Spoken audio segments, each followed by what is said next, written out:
문재인 대표 체제로는 총선을 이길 수 없다. 호남에서 새정치민주연합과 경쟁할 대체 세력을 만들겠다. 지금 야권이 들끓고 있습니다. 그동안 2012년 총선 대선 이후에 늘 위기가 여러 번 있었습니다마는 제가 느끼기에는 이번 위기 국면이 제일 심각한 것 같습니다. 분석하고 전망해 보겠습니다. 이현종 문화일보 논설위원 초대했습니다. 어서 오십시오. 네, 안녕하세요. 안녕하십니까. 자, 천정배 의원이 어쨌건 지금 태풍의 눈 중심이 됐습니다. 천정배 의원 어떤 인물인지부터 좀 다시 한번 소개를 해주실까요? 네, 뭐 호남이 낳은 3대 천재 중에 한 명이라고 3대 천재요? 네, 이야기를 합니다. 워낙 호남 출신 중에서 가장 뭐 머리도 좋고 예. 또 이제 여러 가지 옛날에 그 민변 활동을 했습니다. 그러니까 인권 변호사 활동을 했고요. 예. 그리고 이제 그 김대중 전 대통령에서 이제 정계 입문을 했습니다. 그래서 15대 국회 때부터 들어와서 이제 안산에서 사선을 했었죠. 예. 그러다가 이제 서울시장을 하겠다고 이제 경선 출마했는데 경선에 떨어지는 바람에 근데 그때 의원직을 사퇴를 해버렸어요. 예. 그래서 지금 그때부터 이제 의원직을 사퇴해서 그 다음에 이제 뭐 송파로 갔다가 또 이제 이번에 다시 이제 광산으로 갔다가 거기서 공천 못 받고 예. 이제 이번에 이제 무소속으로 해서 일단 당선이 됐습니다. 지난 총선 때 그러니까 그 송파에서 떨어져서 서울 송파에서 네, 떨어졌었던 그렇죠. 거고요. 네. 워낙 이제 정치적 행보를 보면 네. 이 좀 남들보다 한 템포 좀 빠르세요. 그러니까 어. 모든 어떤 정책 행보를 보면 옛날 그 노무현 대통령 처음에 이제 그 경선에 나설 때 해도 예. 그때만 해도 사실은 아무도 노무현 대통령이 대통령 될까 생각을 못 했거든요. 근데 그제 가장 먼저 노무현 지지 선언을 했습니다. 아, 그랬었나요? 네. 아. 그리고 또 이제 노무현 대통령 시절에 법무부 장관을 했거든요. 예. 근데 당으로 돌아와서 갑자기 FTA 반대에 또 단식 농성을 했어요. 그랬었죠. 네, 그리고 이제 장관 출신이 그리고 또 이제 이 국가보안법 폐지라든지 이런 게 앞서면서 결정적으로는 FTA 문제 때문에 네. 또 친노그룹하고 결국은 사이가 척지는 뭐 그런 어떤 관계입니다. 예. 저도 저 호남 3대 천재니 뭐 목포 3대 천재니 많이 들어봤는데 목포 3대 천재 또 누구입니까 나머지는? 이제 뭐죠? 대법관 하신 분이 계세요. 제가 이름은 생각이 안 나는데 예. 예, 그리고 몇 분이 계십니다. 예. 뭐 어떤 분들은 호남 3대 천재 김대중 대통령 네. 뭐 꼽는 사람도 있고요. 뭐 천재로서는 이제 그쪽은 아니고 이제 네. 천재로서는 그동안 보면 이제 뭐 이렇게 주로 이제 그 법조인 출신들 보면 뭐 그런 사람들이 좀 버전이 다 있습니다. 다르죠. 네. 예. 이 천정배 의원이 그런데 이 신당을 지금 본인 신당은 안 하겠다고 네. 대체 세력, 경쟁 세력을 만들겠다고 하는데 그 정도의 구심점이 될 수 있느냐에 대해서 어떻게 보십니까, 의원님? 저는 좀 부정적으로 봅니다. 이제 일단 어제 뭐 아침부터 저녁까지 뉴스의 초점을 일단 천정배의 말로서 일단 뭐 처음에는 이제 이 그 새정치연합의 어떤 그 반대하는 세력을 모으겠다. 그다음에 네.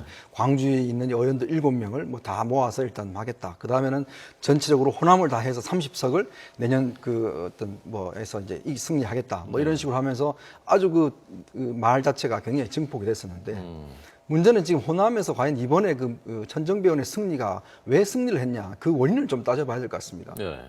사실은 천정배 의원도 사실 목포 출신이거든요. 목포 출신인데 이제 딴 데 가서 안 되다가 이제 이번에 이제 이제 광주로 갔는데 근데 호남 분들이 사실 이제 천정배 의원을 선택한 것은 사실은 천정배 의원이 어떤 좋아서라기보다는 이 새정치연합이 이제 야당이 이대로는 안 된다. 이제 그거에 대한 불만들이 굉장히 사실 많습니다. 그래서 이번에 그 투표를 보면 조용택 의원이 30%를 못 얻었어요, 후보가. 예. 호남에서는 30%를 제1야당이 못 온다는 것은 있을 수가 없는 투표거든요. 예. 그러니까 어떤 혹자들은 선거운동 안 해도 그 정도는 나온다 이야기할 정도로. 그때 총선 때 그 지역에서 바로 이정현 후보가 30% 넘게 받았었던 그렇죠. 곳이지 네. 않습니까? 그리고 이제 이미 이 지난번 730 재보선 때 이미 순천에서부터 시작해서 이제 이 사인이 왔지 않습니까? 예. 새정치연합이 이대로는 호남에서 안 된다는 사인이 왔음에도 불구하고 전혀 개선된 것이 없는 그러면서 투표율도 제일 높았고요. 40%가 넘었고. 그러면서 이제 그 사람들의 어떤 그런 열망들이 그런 식으로 표현이 됐었는데 근데 이분들이 이제 그 열망이 뭐냐면 뭔가 호남에 새로운 신당을 만들어서 우리끼리 독자적으로 정치 세력화를 하자. 예. 뭐 이런 것은 또 아니거든요. 그거는 왜냐하면 옛날부터 이 호남 고립화에 대한 그런 정치적인 트라우마가 많습니다. 항상 호남이 고립화되고 이런 거 할 경우에는 절대 설당이 없다. 그래서 김대중 대통령이 항상 전국 정당화를 추진했거든요. 예. 결국 호남에 머무르서는 안 되고 그래서 이 비호남 지역 분들을 계속 영입을 해서 예. 전국 정당의 모습을 갖춰 나가려고 그렇게 노력을 했었는데 지금 이제 이 나타나는 모습이 이제 호남 신당의 모습으로 나타나지 않습니까? 그러니까 이것이 결국 이제 충청의 자민련 같이 호남 자민련 같은 그런 형태로 나타나는데 아마 이제 오늘 아침부터는 아마 그런 그 좀 이런 비판을 의식해서인지 조금 천정배 의원도 절대 신당이 아니다라고 일단 조금 한 발 빼는 그런 모습을 보이고 있습니다. 그러니까 이 의원님 보시기에는 이번에 광주 시민들의 선택이 새정치민주연합에 대한 레드카드가 아니라 옐로카드다. 네. 정신 차려라. 다음 총선 땐 이러면 안 된다라는 정도다라고 보신 거군요. 그렇죠. 이게 뭐 틀을 깨서 완전히 뭐 척지자 이런 것보다는 정말 야당이 이래서는 안 되고 뭔가 정말 혁신적인 변화가 있어야 된다. 예. 그 변화를 지켜보겠다. 이제 그거에 대한 경고장으로서 사실은 천정배 의원 당선된 것이지 다 깨고 우리가 새로 뭐 하나를 만들겠다. 뭐 이런 열망들이 아직까지 있었던 것은 아니라고 보는 거죠. 그런데요, 거꾸로 생각하면요, 만약에 지금 문재인 대표 체제로 그대로 친노 세력들이 계속 주도권을 가지고 나가서 공천에서도 크게 달라지지 않고 네. 이번과 비슷한 양상으로 또 치러진다, 내년 총선이. 그러면 결과 자체가 호남에서 완전히 또 그 달라질 수도 있는 것 아닙니까? 네, 그렇습니다. 저는 그런 가능성도 충분히 있다고 봅니다. 그거는 결국 이제 문재인 대표가 어떻게 하느냐에 따라서 예. 달려 있다고 봅니다. 지금같이 이런 형태로 계속 가면은 지금 특히 이제 문재인 대표가 선거에 진 것 플러스해서 어제 사과를 하는 모습을 통해서 더 지금 오히려 더 증폭되는 그런 상태거든요. 이제 정말 이 사람이 왜 이거에 대해서 사과를 제대로 하지 않는가. 예. 이런 식으로 만약 계속 당이 간다면 정말 미래가 없는 게 아닌가.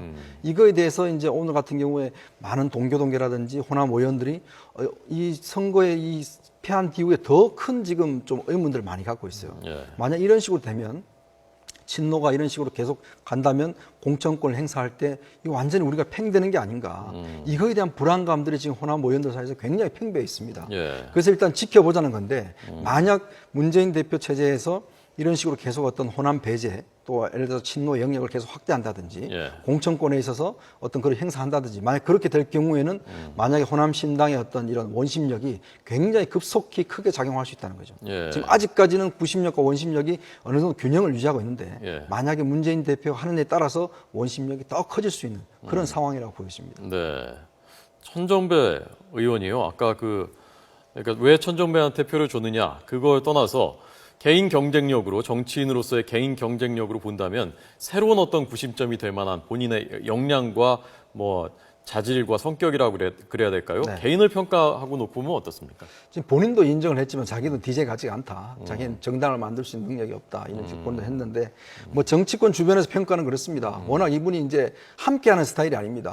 혼자 똑똑하고 혼자 천재형이니까요. 먼저 나가고 그리고 남들과 함께 상의하고 이렇게 결정하는 이런 스타일이 아니기 때문에 예. 정당이라는 게 그렇지 않습니까? 혼자서 할 수 옛날 안철수 의원이 정당을 만들려고 그렇게 했는데 결국 정당을 못 만들었잖아요. 네. 그 이유는 뭐냐면 결국 돈과 사람이었거든요. 예. 즉 주변에 사람이었고 돈이 일단 많이 투자가 돼야 되는데 안철수 의원도 그렇게 안철수 현상이라고 전국적 현상이 일어났음에도 불구하고 정당 만들기를 결국 포기를 했는데 예. 천정배 의원 같은 경우는 만들려면 어떤 정치적 자금, 사람 인적인 구성 뭐 이런 것들이 따라야 되는데 그렇게 하기에는 다른 호남 분들이 그분을 리더로서 아직까지는 인정하지 않는 그런 상황이라고 본인도 보여집니다.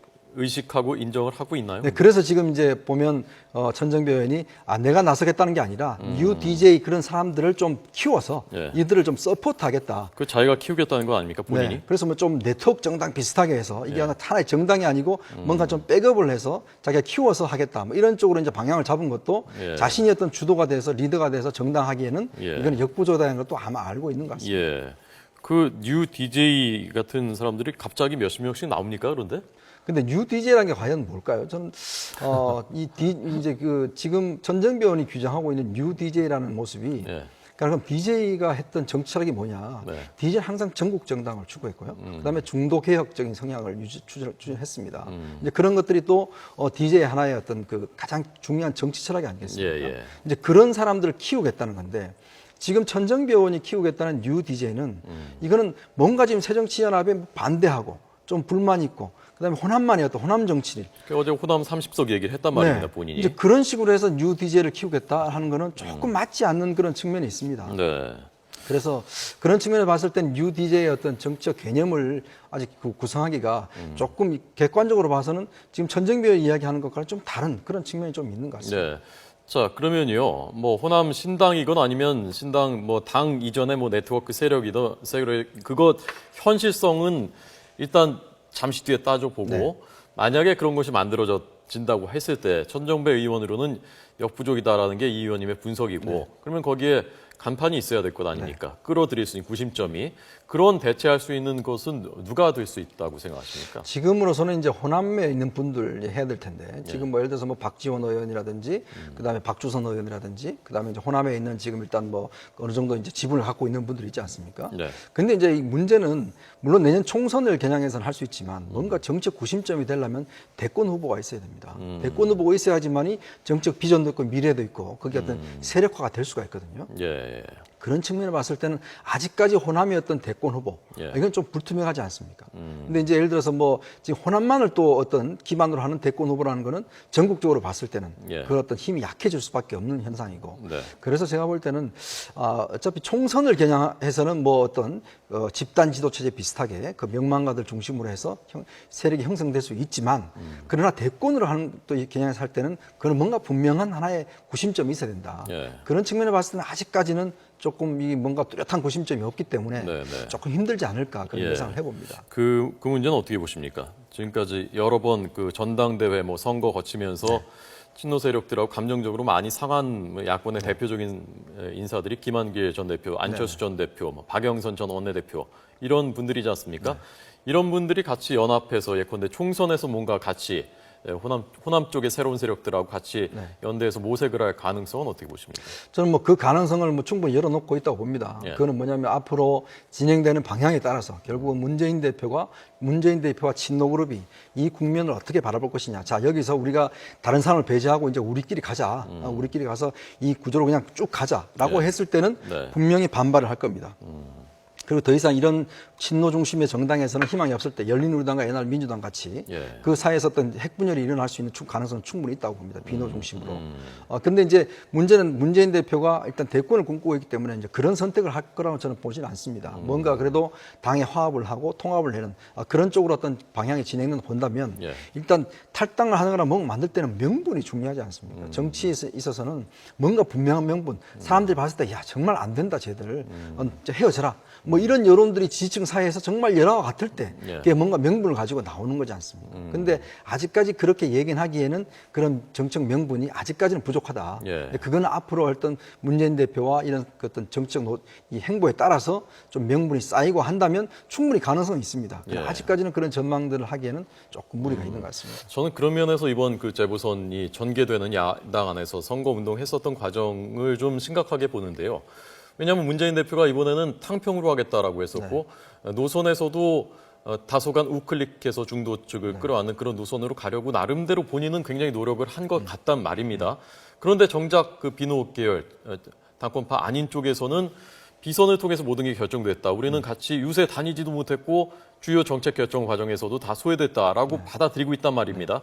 그러면 그것은 실제로 알게 모르게 그렇게 했든지 아니면 그렇게 하지 않았는데 이쪽에서 완전히 오해를 하고 있든지 완전히 감정의 골이 너무 깊어서 두 가지 중에 하나 아니겠습니까? 그렇죠. 이제 나타나는 현상만 일단 우리가 뭐 내부에서 어떻게 진행되는지는 그러니까 뭐 당사자가 아니니까 모르지만 겉으로 다 드러나는 모습만 볼 때도 일단 문재인 대표가 처음에는 이 유능한 경제정당 또 안보정당 이렇게 주장을 했지 않습니까? 근데 이게 성완종 리스트 사건이 터지면서 정권 심판론으로 이제 옮겨가 버렸어요. 그리고 또 어제 이제 어떤 사과 기자회견에서 이제 박근혜 정부를 향해서 아주 투쟁을 하겠다라고 또 그렇게 노선을 바꿔버렸어요. 그럼 자기가 처음에 주장했던 유능한 경제정당과 안보정당의 그런 구체적인 액션 플랜들이 어디 갔는지 이제 사라져버렸단 말이죠. 그리고 이제 선거 중간중간에 정책 결단을 할 때 특히 특사 문제라든지 뭐 이런 걸 할 때 당내 지금 전략본부장도 도대체 왜 저런 결정을 했는지도 모른다고 할 정도로 당 어떤 공식 노선에서는 전혀 논의가 거치지 않고 결정을 했다는 거죠. 즉 이완구 총리 사퇴 문제라든지 그다음에 이제 이번에 이제 사면 문제라든지 그리고 이제 이번에 마지막 기자회견 할 때까지도 당의 공식적인 전략본부장의 또 상의도 하지도 않고 이거는 그래서 그렇게 볼 때는 뭔가 이걸 상의하는 다른 그룹이 있지 않냐 저런 게 나올 때는 그런 의심들을 강하게 지금 가지고 있다는 거죠. 그러니까 그 이준석 전략홍보본부장이요 초선 의원인가 재선인가요? 그러니까 그 이준석 의원이 첫날 선거 끝나자마자 이제 그 얘기를 제기했고 우리가 소외됐었다라고 하고 문재인 대표한테 참여정부 뭐 얘기하면 참여정부 언제까지 갖고 그 나들을 내가 걷기 엮여야 되느냐라고 화를 냈다라는 또 말도 했단 말입니다. 가장 핵심 보직이지 않습니까? 이게 선거 치르는데. 그런데 여기서 그런 말이 나왔다면은 그냥 오해만 하는 것인가라고 보기엔 좀 석연치 그렇죠. 않은 부분도 있고요. 그래서 이제 선거운동 할 때도 사실은 이번에 뭐 선거운동 하는 사진을 보시면 예. 그냥 문재인 대표 혼자예요. 옆에 뭐 김한길, 안철수, 박영선 등등 당에서 어떤 중요한 또 인물이 알려진 분들이 같이 한 게 한 번도 없습니다. 예. 그래서 원래는 그런 계획들 많이 세웠다고 그래요. 특히 이제 그 호남 같은 데 가서 이제 함께 가서 뭐 삼보일배도 한번 하고 뭐 이런 식 등등의 계획들을 세웠는데 예. 근데 문재인 대표가 계속 혼자만의 뚜벅이 유세를 아주 고집을 했다는 거죠. 그래서 이번에 보면 이 김무성 대표는 보면 주변에 그냥 당에 있는 분들이 쫙 함께 가지 않습니다. 근데 문재인 대표는 뭐 쭉 이제 선거 운동한 사진을 보면 그냥 혼자 가고 계신 거예요. 예. 그런 모습들 볼 때도 그리고 이제 오늘 천전비 의원도 기자회견에서 그런 이야기를 했죠. 자기가 탈당을 하기 전에 문재인 대표 한번 만나자. 그때 만났더니 아니 뭐 이제 경선 하셔야 되고 뭐 그렇게 다 결정이 났습니다. 이렇게 통보를 했다는 거죠. 예. 그러니까 자기는 거기서 너무 충격을 받아서 그냥 탈당을 했다는 건데 예. 문제는 그렇게 탈당할 분들한테 정말 가서 깡에도 잡고 설득하고 그다음에 호소하고 뭐 이런 식의 어떤 행동들이 전혀 그동안 없었다는 거거든요. 그런 면에 봤을 때는 과연 이런 문재인 대표의 포용력이나 이런 예. 것들이 과연 이제 앞으로 끌고 나갈 수 있을 것인가? 네. 이거에 대한 의문들이 당내에서 많이 일어난다는 겁니다. 예. 자, 광주에 있는 그 지금 현역 의원들이요. 저희가 누군지 한번 짚어봤습니다. 네네. 한번 보시죠. 뭐 비노계로 분류할 수 있는 그 의원들도 있고요. 네. 범친노계로 분류할 수 있는 의원들도 있고 그래서 이게 간단치는 않구나. 그냥 단순하지는 않구나라는 생각이 들었습니다. 자, 박주선 의원은 뭐 비노계라고 할 수가 있겠고 그렇죠. 박희자 의원은 어떻게 볼 수 있나요? 여기도 뭐 비노입니다. 이 광주 쪽은 대부분 친노들이 별로 없습니다. 장병환 의원은 뭐 노무현 정부 때 예, 뭐 하긴 했는데 여기도 장관했었고. 뭐 오리지널 뭐 친노라고 하기엔 좀 그렇고요. 강기정 의원. 강기정은 삼선이고 여기는 뭐 친노라고 하기는 좀 힘들고요. 예. 김동철 의원은 비노의 네, 비노죠. 대표적인 인물 중에 하나고요. 권은희 권은희 의원은 이분은 뭐 지금 뭐 이렇게 친노라고 하기에는 이제 중간에서 들어왔기 때문에. 예. 네. 문재인 대표 지지율이 많이 떨어졌더군요. 네, 그렇죠. 네. 지금 뭐 특히 이제 이번 기회가 아주 예. 중요한 기회, 좋은 기회였는데 지금 뭐 1등을 달리다가 근데 선거 그 과정을 통해서 보면 이게 이제 정책 리더십 이게 좀 문제가 있지 않는가. 예. 또 순간순간 결단을 내리는 것. 특히 저는 이제 특사 문제가 나왔을 때 당시 비서실장이었지 않습니까? 예. 그때 그럼 그 법무장관 하는데 뭐 저는 몰라요. 뭐 이런 비슷한 투로 이야기를 했는데 그 법무장관이다 했는데 그럼 누가 봐도 당시에 비서실장이 알 수밖에 없는 위치였는데 이제 네. 그런 부분을 또 그렇게 책임을 전가했다든지 이런 것들이 보면 순진한 건지 아니면 이 정치적 판단력이 좀 미숙한 건지 이것에 대한 좀 문제들 이것들이 있고 또 정치적인 고비마다 어떤 그런 것들을 못 살렸던 그런 것들이 좀 나타나면서 지지도가 이번에 많이 떨어진 것 같습니다. 네. 자, 새정치민주연합이 아주 많이 떨어졌고요. 네. 개인 지지도도 대선 주자 지지도도 26.9에서 23.6. 김무성 대표는 급상승했습니다. 아마 오늘 조사했으면 이제 아마 골든 크로스가 됐을 겁니다. 오늘 정도 됐으면. 저희 어제 조사입니다. 네네. 어제 리얼미터와 JTBC 조사였고요. 아마 그 추세가 이런 추세라면은 아마 오늘쯤이면 네, 아마 넘어섰을 뒤집혔을 것 겁니다. 같다. 네, 지지도가. 알겠습니다. 자, 마지막으로요. 한 가지 짧게 네. 만약에 박지원 대표가 지난번에 전당대회에서 당대표가 됐다면 그러면 이번에 선거 결과가 달랐을 것인가? 라고 묻는 분들이 많거든요. 이 의원님은 어떻게 생각하십니까? 저는 좀 달랐을 거라고 봅니다. 일단 크게 달라지보다는 일단 부분적으로 본다면 일단 호남 민심에 대한 좀 다투거림이 좀 있었을 거 봅니다. 그런 것들이 이제 좀 있고 또 당의 움직임도 좀 달랐을 걸 보고 그래서 아마 결국엔 대권 당권이라는 게 보면 지금 너무 사실은 조기 등판하는 경우가 있거든요. 문재인 대표가. 그러면 일단 당의 중심 세력인 일단 호남 부분에 대한 불만들을 어떻게 하든지 좀 다투거려야 되는데 네. 저는 그런 측면에서는 지난번 만약에 됐더라면 좀 선거가 좀 달랐지 않을까 이렇게 예상이 됩니다. 알겠습니다. 문재인 대표에게 지금 위기이고 또 정치인에게 위기는 기회이기도 합니다. 만약에 이 큰 위기를 잘 극복한다면 그야말로 정치력을 보여주는 것이니까요. 또 도약할 수 있는 기회일지도 모르겠습니다. 주시해 보겠습니다. 오늘 잘 들었습니다. 네, 고맙습니다. 고맙습니다.